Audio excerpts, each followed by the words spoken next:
बहुत समय पहले की बात है। हिमालय की तलहटी में एक छोटा सा गांव बसा था, शांत, सुंदर और प्रकृति की गोद में लिपटा हुआ। इस गांव में एक साधु बाबा रहते थे, जिनका नाम था स्वामी आनंददास। लोग कहते थे कि बाबा के पास जीवन के हर प्रश्न का उत्तर था, लेकिन बाबा सिर्फ उन लोगों को ज्ञान देते थे जो सच में सीखने की इच्छा रखते थे। एक दिन एक युवा लड़का, अर्जुन, बाबा के पास आया।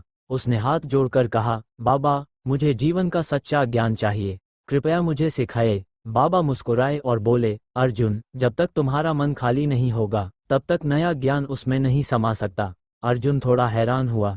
कैसे बाबा? उसने पूछा। बाबा अर्जुन को पास के एक नदी किनारे ले गए। उन्होंने अर्जुन को एक खाली प्याला दिया और बोले, इस प्याले को नदी से भरकर लाओ। अर्जुन दौड़ा दौड़ा गया और पानी से प्याला भर लाया। बाबा ने उसे रोका और कहा, अब इस प्याले में और पानी डालो। अर्जुन बोला, बाबा, अब तो इसमें और पानी डल नहीं सकता, ये तो पहले ही भरा है। बाबा मुस्कुराए और बोले, ठीक वैसे ही अर्जुन, जब तुम्हारा मन अहंकार, पूर्वाग्रह और अपनी धारणाओं से भरा रहेगा तो सच्चा ज्ञान उसमें समा नहीं सकेगा।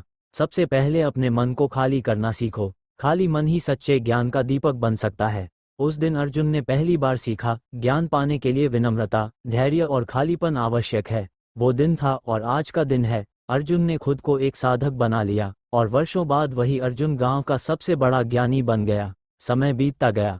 अर्जुन के भीतर विनम्रता और सीखने की प्यास इतनी गहरी हो गई कि गांव के बच्चे, युवा और बुजुर्ग सब उसके पास आकर मार्गदर्शन मांगने लगे। जहां कभी अर्जुन प्रश्न पूछने आया था, आज वही लोगों को प्रेमपूर्वक उत्तर दे रहा था।